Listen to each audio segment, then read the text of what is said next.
had one of our departmental vegetable experts on our program in the past, Dr. Kahn, to talk to us about different field trials of tomatoes, peppers, even summer squash. Well, we've decided to have Brian on our program again to talk about another vegetable. Hello, Brian. Good morning, Steve. How are you? Good. Welcome back to the program. Thank you much. Well, Brian, what are we going to look at today? Today we're going to look at an eggplant trial that we've got here, and this is a special display that we've got down at Oklahoma Gardening. All right, and you've got one there, a very nice one. Yeah. Most people think of an eggplant like this when they think of eggplant, something that's big and oval and purple. But the eggplants that we've got here are what you would call variety eggplants, and all of them are different in one of those three characteristics in some way. Okay, you got like 15 different varieties here? 15 different varieties, just chosen to provide a range of characteristics. Okay, well, let's take a look at some. We've got them lined out in double rows of 3, so there's 6 per variety. There's 6 per variety. And this first one is really attractive. Yeah, this is one called Antigua, and we'll clip one off here to show.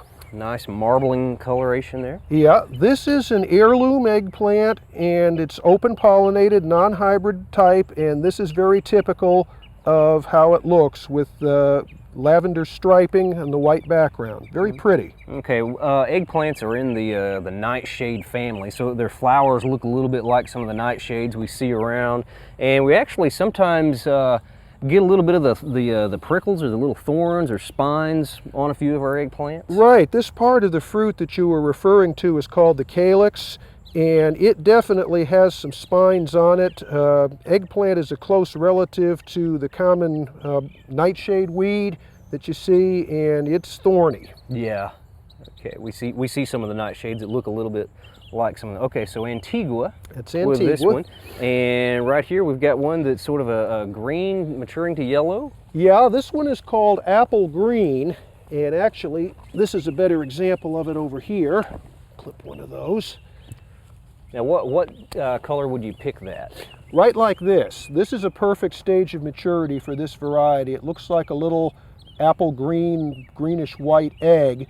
And if it was starting to get yellow, that would be a sign that it was getting over matured. Okay. One of the reasons to highlight this one is it's one of the earliest eggplants that we've got out here. Okay.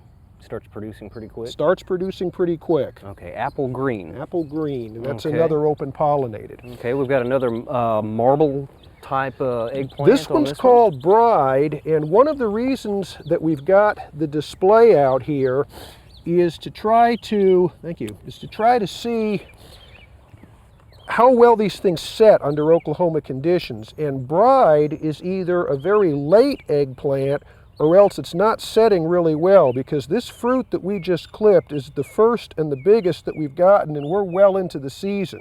You can see it's producing quite a few flowers, but we've had very few fruits yet. So we're going to keep an eye on this one and see what kind of a producer it is. Okay, so with the Bride eggplant, you would ideally want a little bit larger fruit than that? It'll get a little bit larger than this, but typically it's a long, slender one like that. And this one's a hybrid. Okay, all right, and we've got some white eggplant right up here, so we're the actual egg color. We've got 3 different whites. We won't necessarily go into each one of them in detail. This one is called Casper, and it's a hybrid. Okay. Next door to it is one called Cloud 9, which you can see is a bigger plant. They both have kind of a long and oval fruit.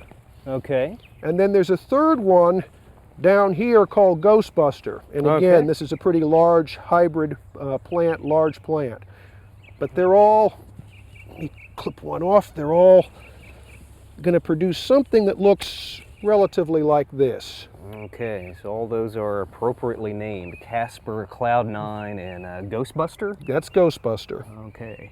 Pure white, and again, like the apple green, if it starts turning yellow, that's a sign that it's over mature.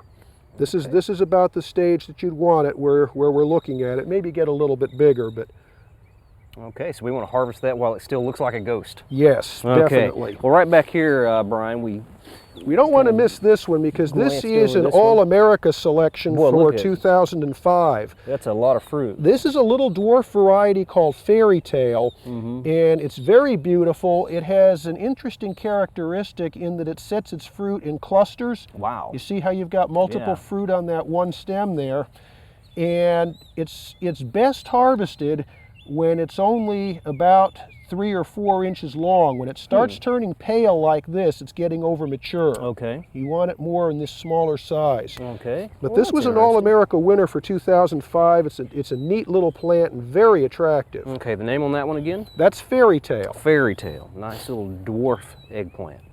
Okay, what's the next one we got here, Brian? This is a green one, and this one's called Green Goddess. It's a hybrid, and it produces a longer green fruit, and as it gets older, it goes from being about this size and shape, you want to hold that, to looking more like this, where it starts twisting up a little bit and getting fatter. And this is probably about as big as you would want it to get and still be edible.